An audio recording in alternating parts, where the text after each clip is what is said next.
программа максимум была у меня. Так что, если ребята хотят деталей. И вот я пришел на свидание в кепке. В кепке. Был какой-то алкаш прямо под шопом. Я мог купить себе iPhone. Не больно, но бесит. Да хватит тебе уже, ты что, не мужик, что ли? Что такое пересадка волос? Трата денег, времени или избавление от кепки? Внешний вид – это инвестиция в себя или просто дань моде?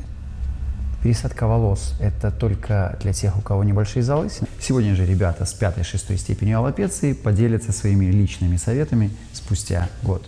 Вы сами увидите их настрой и особенно то, чем все это закончилось. Досмотрите до конца.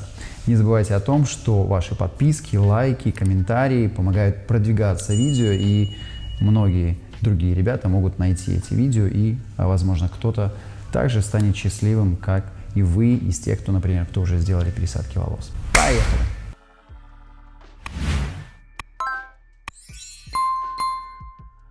Из чего состоит результат? Изначально решение изменить себя к лучшему.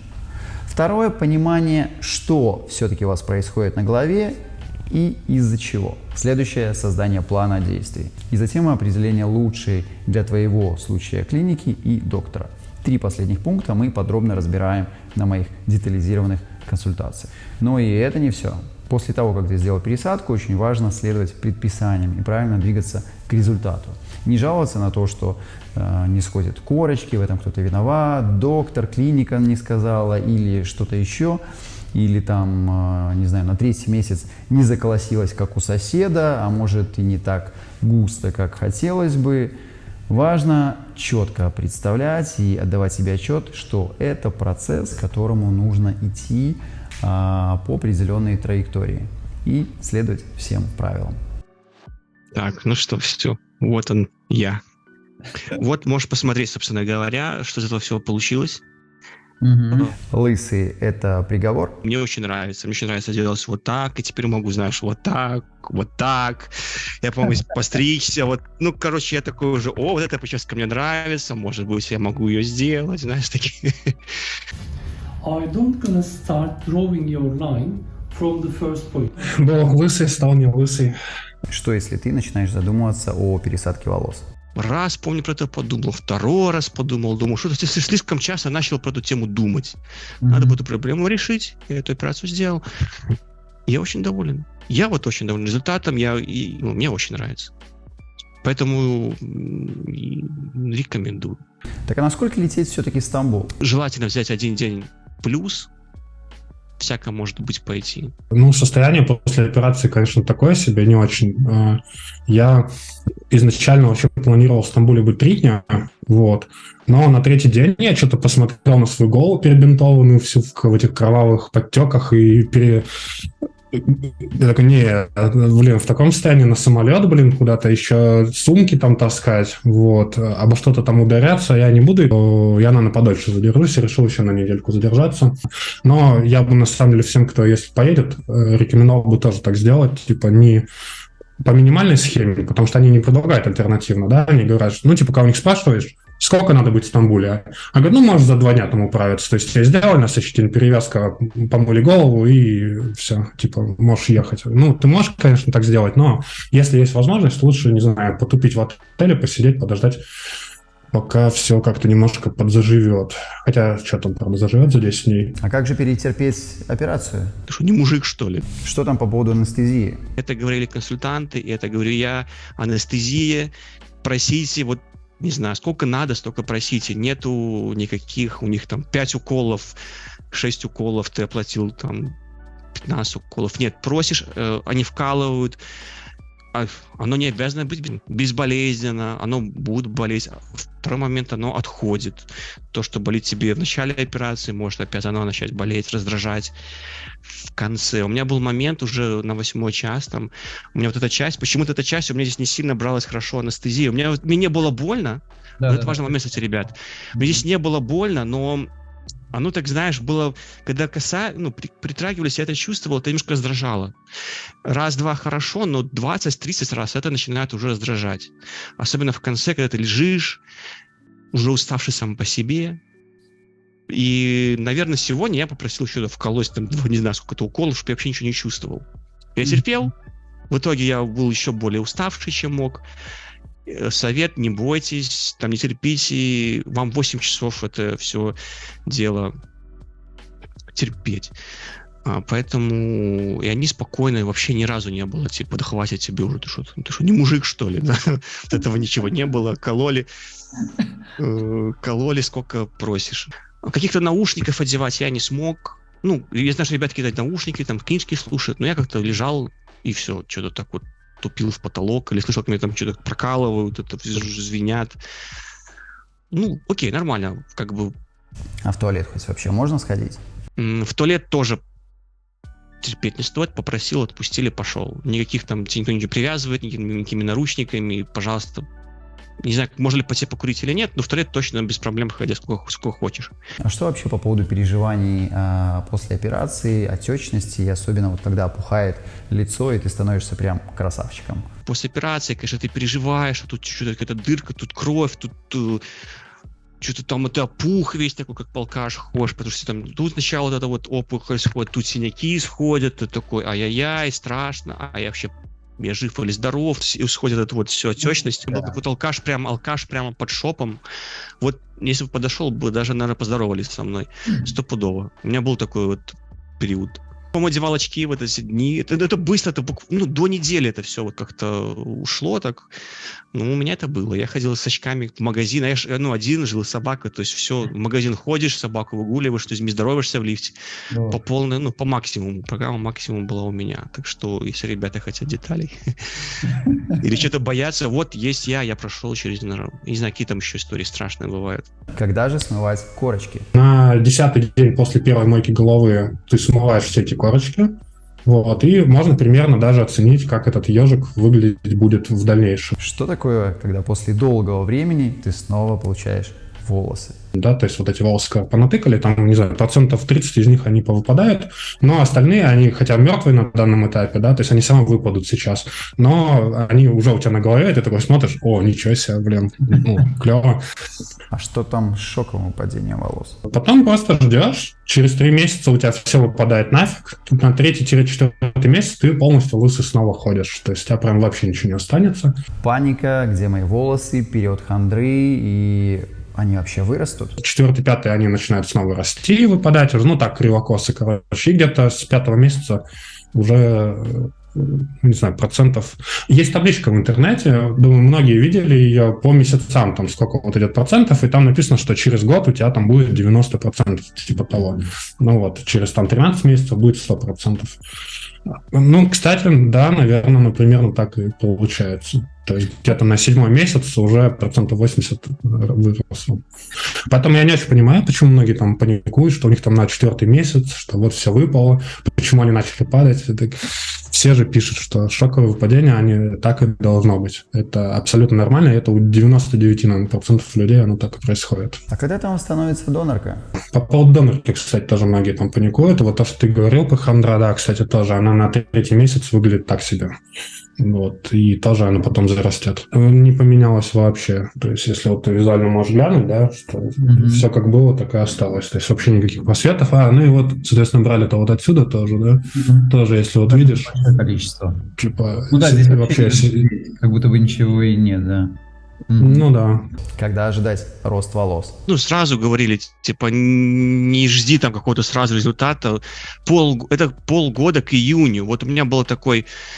цифра в голове март, а потом июнь. Как и когда можно ощутить свои первые эмоции долгожданных волос? Ну, момент, когда я уже стал кайфовать от того, что вижу, мне кажется, это где-то был июнь месяц. Вот июнь, я уже начал, я снял уже эти все шапки, там уже вот. Когда зарастает макушка? На 8-й месяц надо еще учитывать, что макушка может к этому моменту не вся вырасти. То есть они спереди в центральной части, они быстрее, на макушке они чуть позже появляются. Через 1,5 у тебя уже там макушка закроется, уже вот финальный результат примерно через 1,5 года вообще вот уже будет понятно, к чему это пришло. Именно волосы на макушке, он подчеркивал, самые такие последние. И оно пока так идет. То есть я такой, окей, да. Какие вообще трудности могут возникнуть и как с ними справиться? И нужно ли вообще брать отпуск для пересадки волос? Я никаких не брал отпусков, я сразу же вышел на работу, никто про это не знал, про эти операции вообще. Как спать? Какие страхи спать. Я всех коллег делился. У меня никаких проблем с постом не было вообще, даже в день операции. Я как-то нашел способ. Я на животе сплю, люблю спать. Я как-то нашел способ. Вот, я, по-моему, даже на канале делал это видео. Я вот подушку клал. То есть в интернете написано следующее: спишь сидя, не высыпаешься, вот эти все вещи. Я спал, вот, подушка вот здесь, и, ну, как-то получилось, что мне, если что-то касалось с кроватью, это было или подбородок, или вот это вот какая-то вот часть. Плюс еще первое время сюда вот положил себе подушку, которая, знаешь, ездить в автобусе. Когда тоже, чтобы она помогала поддерживать голову, и мне этого хватало выше крыши. Ну и подальше спал от стенки, чтобы не затронуться. Вот, поэтому вообще никакого дискомфорта со сном, вот слова совсем у меня не было. Ну а в баню-то можно после пересадки? Рекомендация никаких бань, переохлаждения, это то, что говорил Али, но зимой я не замерз из-за панамы и капюшон. Абсолютно было нормально. Можно ли использовать капюшон после операции по пересадке волос? Капюшон, кстати, цепляет действительно. Если просто капюшон на голосе волосы, то он цепляет. А вот панамка очень клево. А что там про плотность волос после пересадки на 5-6 степень аллопеции? Значит, самое важное, я доволен. Абсолютно доволен, что есть. Да, то, что ты видишь, это клево. Это чистая голова. Но когда, допустим, уже жирные волосы, когда она мокрая, то есть уже тут, видно такие проредины. И это окей, потому что, в принципе, мне изначально ребята сказали, не надейся на быть Илоном Маском или Дуровым, да, с такой красивой шевелюрой. То есть я было здесь, условно, 50 тысяч, а сейчас 12. Пересадка волос – это возвращение к натуральной густоте или все-таки что-то другое? Слушай, на самом деле для визуального эффекта нормально, клево, мне, нравится. Вот, типа. Но они довольно редкие на самом деле, то есть нужно все равно следить. То есть если, допустим, зимой, сейчас, особенно если голова, знаешь, не очень чистая, типа, ты шапку надел, в помещение пришел, снял, надо обязательно там, типа, поправить, потому что иначе будет, такой себе видок. 5000 графтов на 5-ю или 6-ю степень аллопеции. 5500 пересадили, но для визуального эффекта это вот, знаешь, вот как раз хватило. Было бы меньше, пришлось бы, наверное, досаживать или, не знаю, систему носить, короче. Вот. Было бы больше, конечно, было бы лучше, но ладно, и так норм. Слушай, я видел фотографии, они у тебя прям так объемные. От освещения, наверное, больше. Я тут сейчас под лампой сижу, под точечной. Может быть, из-за этого так? Не особо объемные. А какая разница между 6 месяцами, например, и 1 годом? Сейчас я кайфую еще больше, но я не могу сказать, что там что-то там как-то. Я уже не замечаю, просто мне нравится то, что происходит. Я стригусь, я могу себе позволить там какие-то уже, знаешь, что-то дизайнерское, посмотреть, что какой-то материал есть. А заметна ли пересадка профессионалам? Кстати, турки, белорусские парикмахеры не замечали, а турецкие моментально. Первый такой, показывает, тебе там типа пересажено. И он говорит, типа, знаешь, показывают, круто. Второй тоже, они сразу видят, что они пересажены. И оба у меня было 2 парикмахера в Анталии, они оба отметили качество. А как вообще реагируют окружающие? И никакого вау-эффекта не было. Близкие такие, окей. Дело в том, что в нашем регионе это редкость, дикость. То есть у нас операция на волосы, это ж очень дорого. Родители спокойно отреагировали. Сделал, окей. Так посмотрели, там, знаешь, я же показал после операции сразу этот вот чужого этого со всеми этими дырочками. Такие, прикольно. Друзья, с интересом кто-то. У меня есть друзья, которые уже, типа, пошли лысеть, и даже когда с этим делились. Как-то никто так сильно не решился. Там как-то у них нашелся другой список причин. Нашелся список причин, почему не стоит ехать. И дело в том, что я сильно это не афишировал. В моем регионе, в Минске, это не принято ходить с такими, знаешь, дырочками на голове. Пересадка волос влияет на личную жизнь? Я уже ходил спокойно к друзьям, в офис и тиндер-свидание ходил, представляете?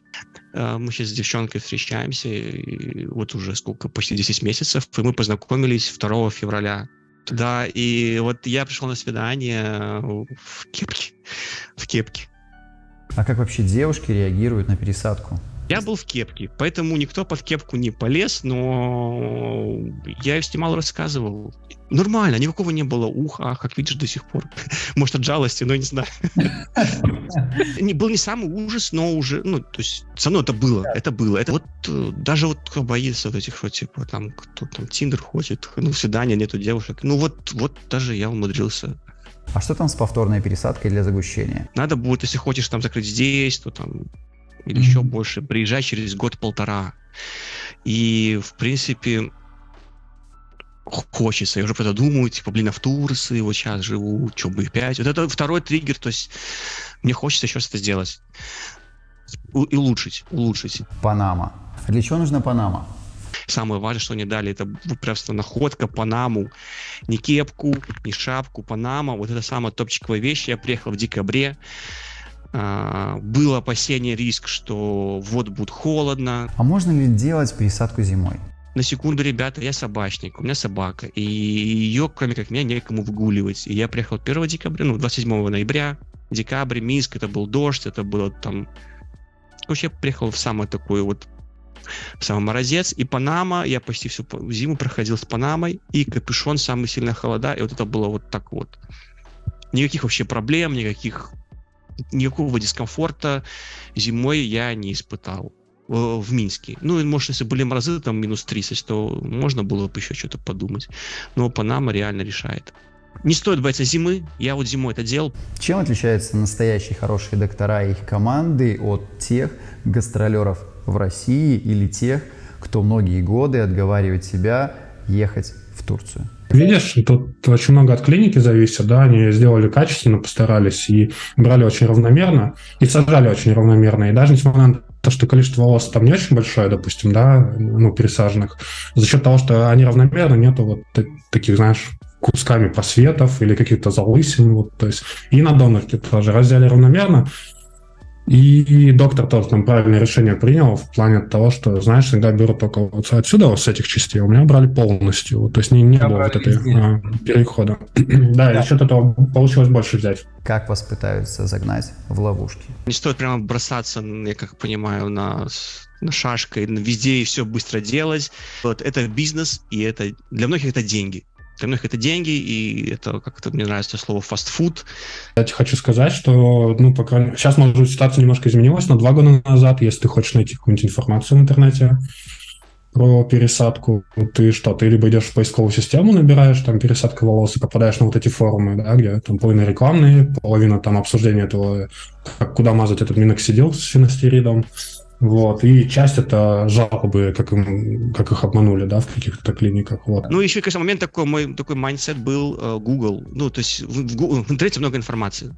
И я так делал тоже один раз. И начав читать, я понял, что я не могу этот объем проанализировать. Он очень разный, он очень...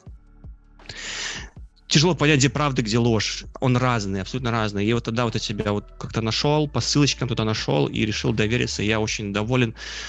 Вот, то есть как-то я отдался. На Ютубе там немножко ситуация, наверное, получше. В плане, что сейчас какие-то отчеты были. Но тоже, по большей части, по крайней мере, раньше, то там какой-нибудь блогер, он выкладывает, типа, год назад делал пересадку.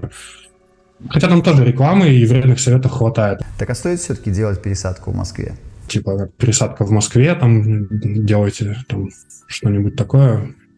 Не советовал бы.